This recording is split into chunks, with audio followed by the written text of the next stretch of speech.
Et bonjour YouTube, ici Tank, comment allez-vous?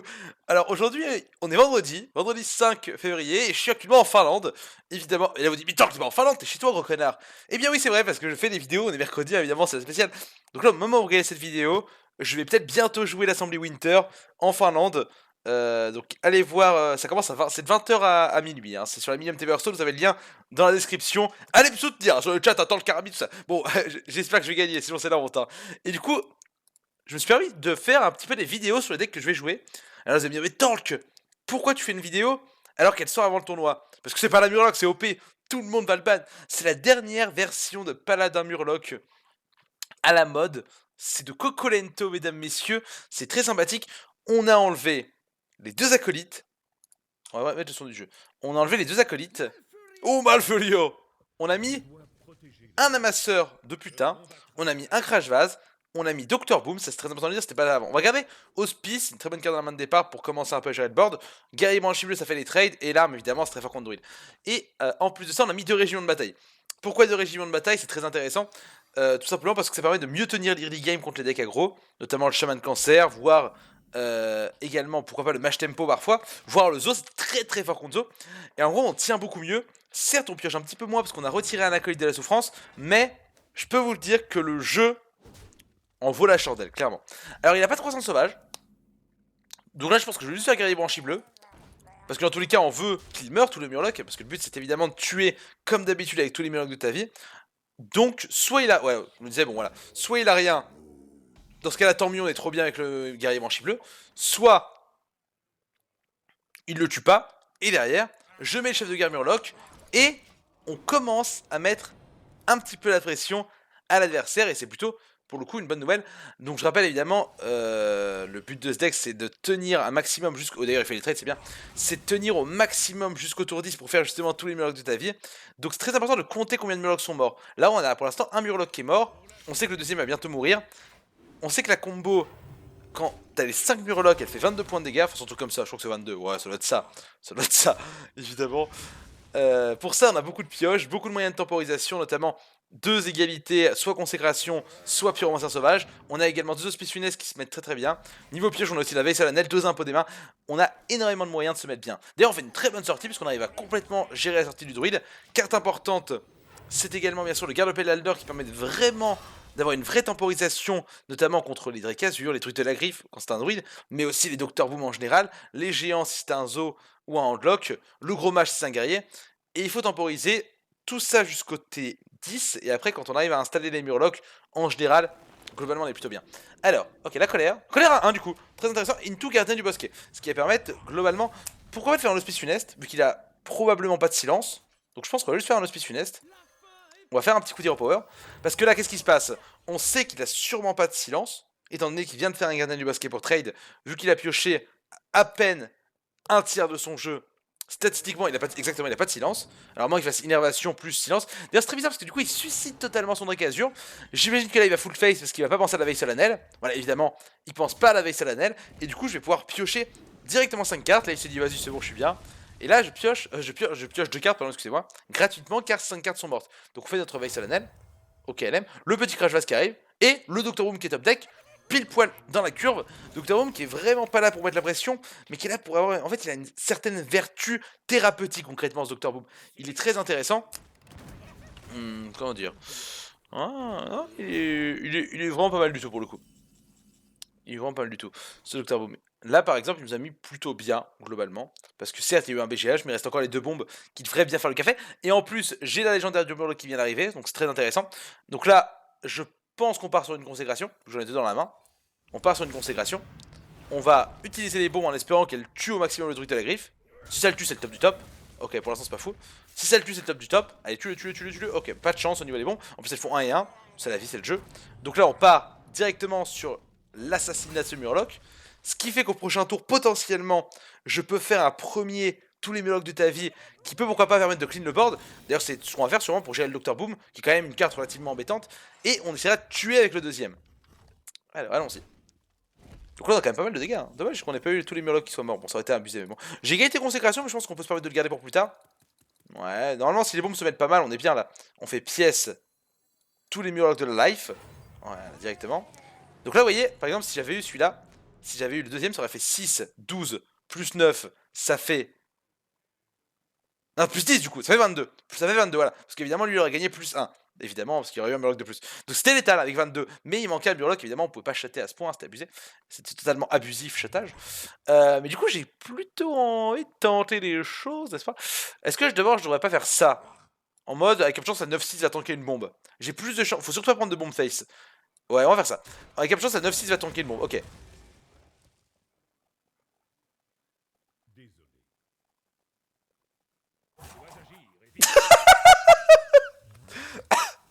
J'ai tellement pas de shot.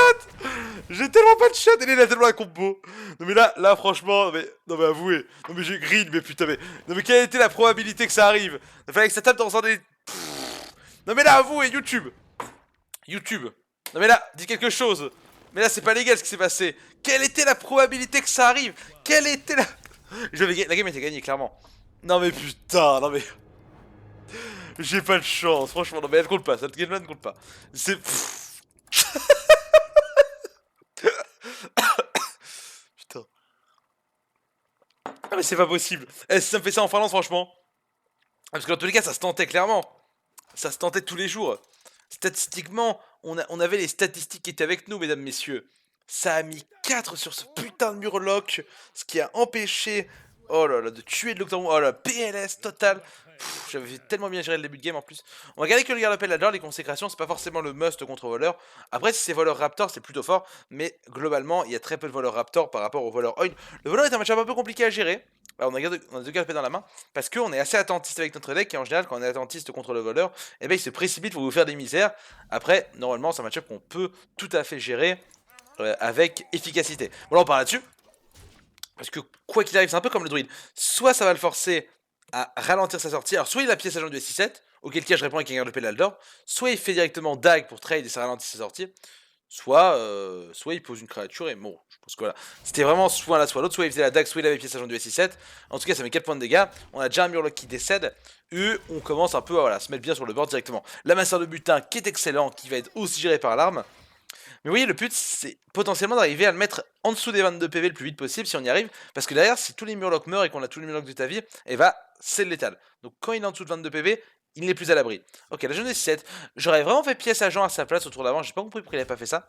Bref, passons. Le champion d'envoi argent, c'est une carte qu'on aurait aimé piocher. C'était d'ailleurs une des meilleures cartes du match-up. Hein. Un champion d'envoi argent fait clairement le café contre voleur. Là, je pars clairement sur le chef de guerre Murloc. On va essayer de garder le garde Elder pour des choses plus efficaces. On a déjà Pyromancien égalité, qui est une combo tout à fait appréciable, surtout contre les voleurs, parce qu'ils ont en général les enseignants de pourpre et compagnie qui font beaucoup de tokens et c'est très embêtant. Ok, il attaque son laser Talos. Il a encore sa pièce, hein, ça on l'oublie pas ça. Il a encore la pièce. Nous, évidemment, s'il burst, on a beaucoup de heal potentiellement. Il y en a déjà 2 Murlocs qui sont morts, et ça, on se le rappelle évidemment, on n'oublie pas. Ok, on regarde le PEP, parce qu'il faut quand même bien temporiser un petit peu. On a déjà un robot de soin antique dans la main, et potentiellement, il faudrait qu'on arrive à tuer 5 créatures avec Pyro plus égalité, ce qui donnerait la possibilité de... Voilà, là, typiquement, c'est excellent, parce qu'on va tuer énormément de créatures. Bon, il a la deuxième attaque sournoise, bon, il a plus d'attaque sournoise. Je mets bien. Et là, on va tuer énormément de créatures. Ouais. Ok. Là, oui, on va tuer... D'ailleurs, on va tuer exactement 5 créatures. Oh, 3 c'est Murloc, ça c'est très très bon ça les garçons. Donc là, Pyromancien. Forcément, petite égalité. Là, on pioche 2 cartes gratuitement, ce qui est tellement fort évidemment, 2 cartes gratuites. Ouais, j'allais dire, faudrait un hospice funeste. Pourquoi un hospice funeste? Parce qu'en fait, là, l'hospice funeste se met très bien, car soit il sape l'hospice, soit il ne le gère pas, et par conséquent, il ne pose pas de créature sur le board. Et le fait qu'il pose pas de créature sur le board, ça le fait gagner un tour, et ça va vite nous mettre de la pression. Là, globalement, j'imagine que ça va partir en préparation plus en sap. Là, c'est compliqué là. Là, on n'a pas de champion en vrai argent, on vient de faire notre égalité. Là, c'est chaud. Là, il pioche, il pioche. Ah, votre sortie de l'adversaire, hein, l'enfoiré. Aïe, aïe, aïe, aïe, aïe, aïe, aïe. Bon, à moins qu'il fasse Eviscerate. Je préfère qu'il fasse Eviscerate à choisir, hein. Mais bon, on va voir ça. Ouais.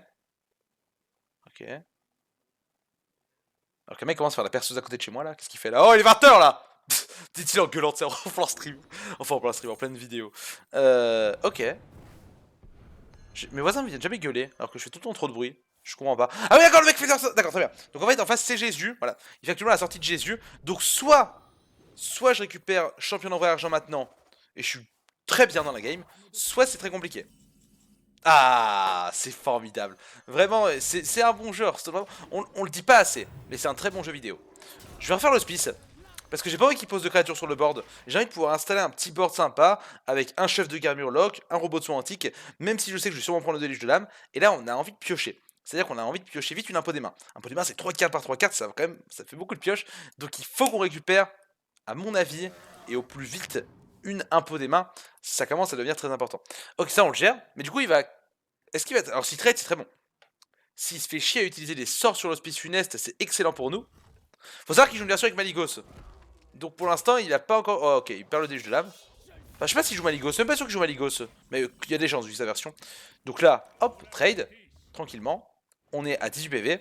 On fait chef de guerre et robot de soin antique. On remonte directement à 26 PV. 24 PV. 26 PV, j'avais raison. 26 PV, ce qui est extrêmement intéressant. Mais il faut qu'on arrive à piocher des cartes de type qualitative.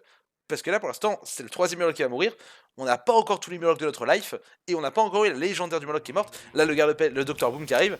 Évidemment, dans ce deck, pas de BGH, vous le savez. Bon, Crash Vase, très bon draw ça. Donc là, on va juste faire ça et on va face tranquillement.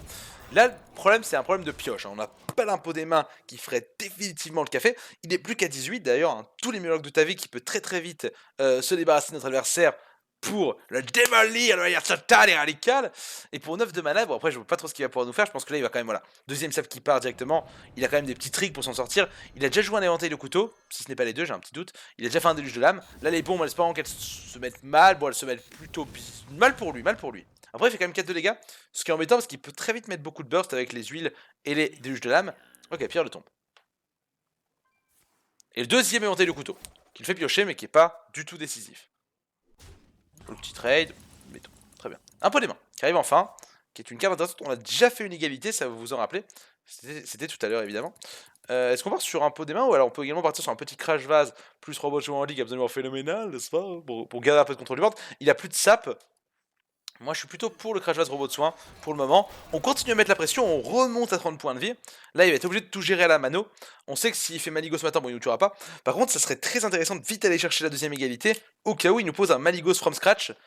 Sur le board, il ne reste plus que 6 cartes, donc là, statistiquement, on imagine qu'il a potentiellement beaucoup de dégâts en main. Il a fait les deux préparations et il n'a pas joué de Torisan. S'il joue la version Maligos, mais ça, il vaut mieux pas prendre de risques et se dire qu'il joue Maligos pour être paré à toute situation, c'est important. Nous, ça va sûrement partir en consécration au prochain tour d'ailleurs. Mais c'est dommage, parce qu'on va bien aimer faire l'impôt des mains. Ouais. On peut pas tout avoir, on peut pas tout avoir malheureusement. Il a pas encore fait les Visceral Rate, il me semble. Il a pas encore fait les Visceral Rate. Ça m'étonnerait pas qu'on voit une Visceral Rate partir maintenant. Poison mortel, alors là, s'il y a un deuxième déluge de lame, c'est vraiment la PLS là. S'il y a le deuxième déluge de lame dans la main, c'est vraiment la PLS totale. Aïe aïe aïe, deuxième déluge de lame, ça c'est dur, ça c'est très très dur ça. Ça c'est très très dur. Ouais. Ok, je joue les blocs de ma vie. Bon. J'ai que 3 blocs qui sont morts. Pour l'instant, on est loin du létal. Je vais pas. C'est pas très value de faire un pot des mains maintenant. Hein. C'est pas très value. J'ai envie de faire ça. Et me dire que je tuerai sur la deuxième tous les blocs de ma vie. Ouais, je vais avoir du board, c'est bien. Il a plus de déluge de lame.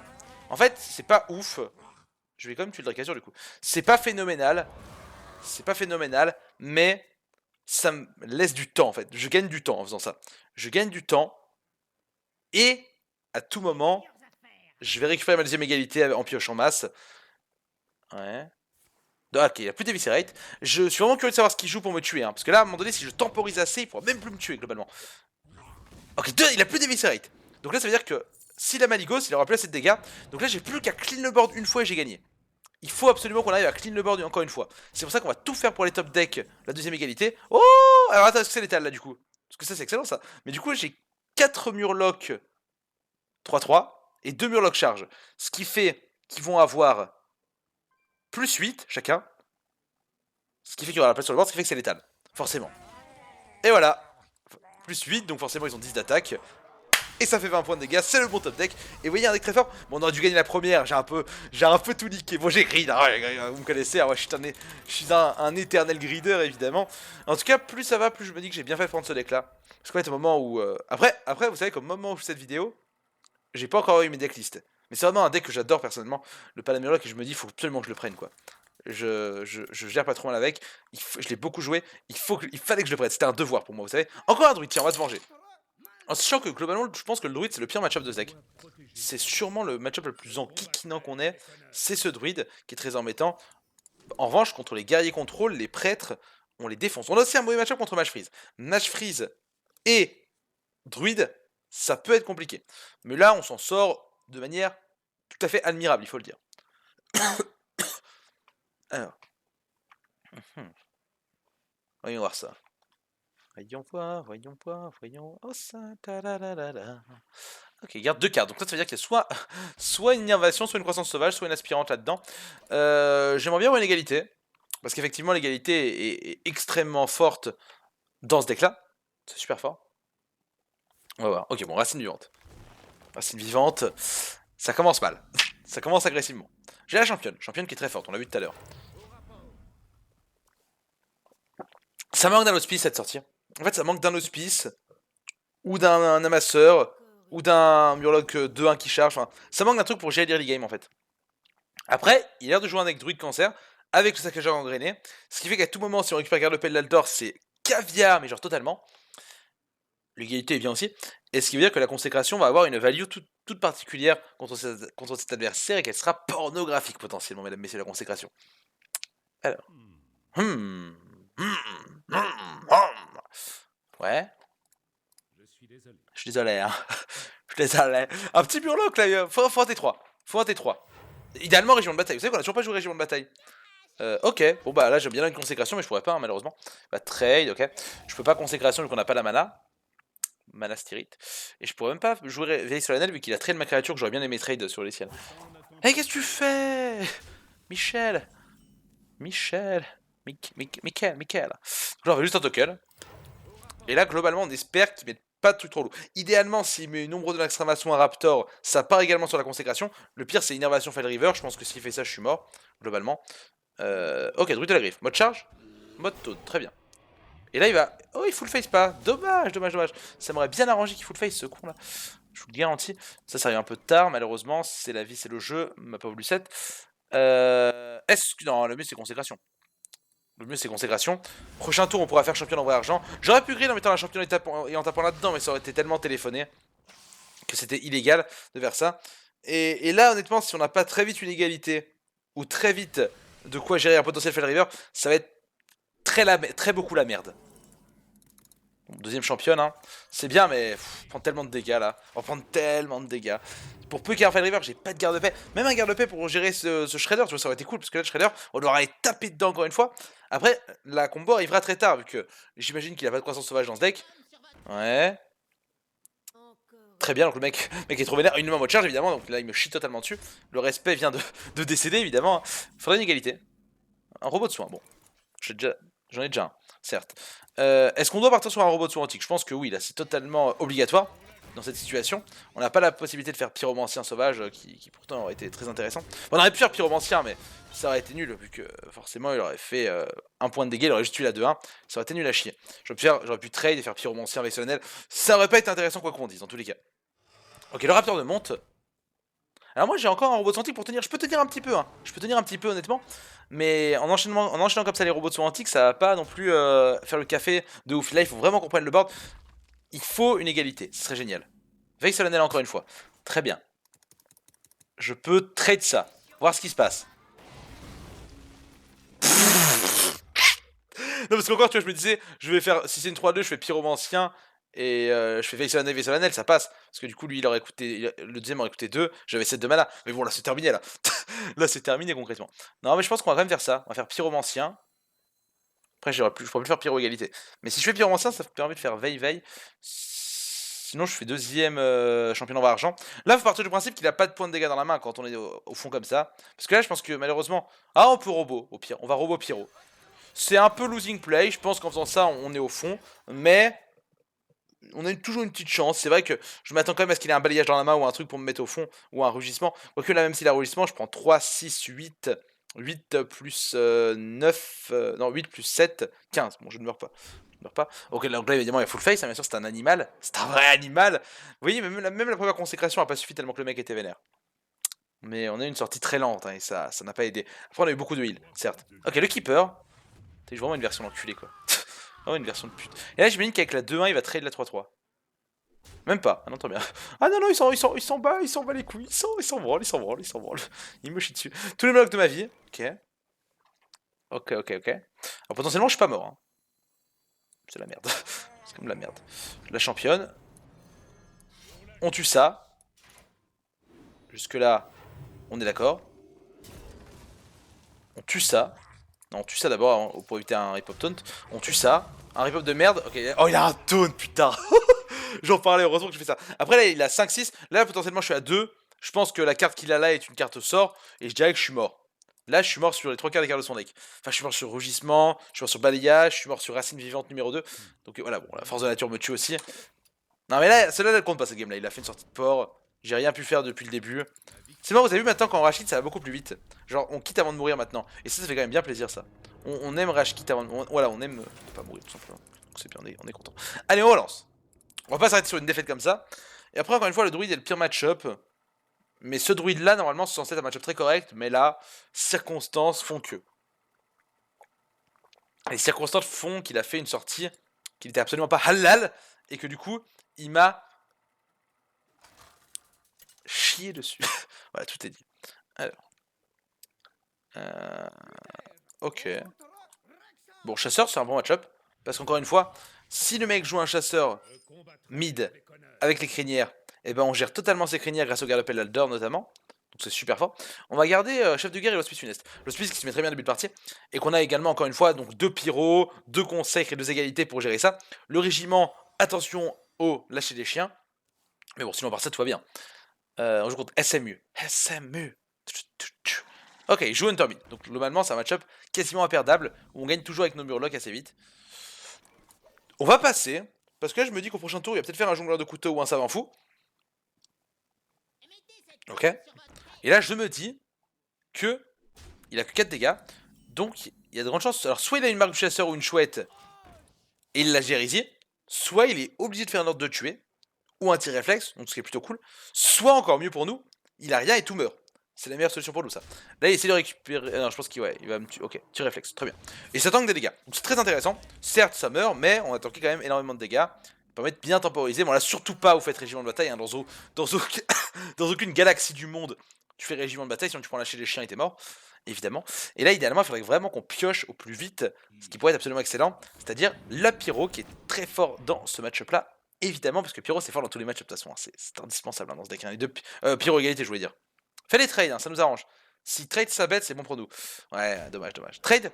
Non, il trade pas. Ok, là c'est chaud. On prend vite très cher. On n'a pas de quoi gérer le board pour le moment. C'est un petit peu compliqué. Un petit peu beaucoup. Là, je vais faire... On est au fond, hein, on est obligé de poser 2 créatures sur le board. Hein. On va faire pièce, pyro et chef de guerre murloc. En espérant qu'il n'ait pas une hache de guerre. Une hache de guerre, un arc corne d'aigle. Là, s'il a un arc corne d'aigle, c'est chaud.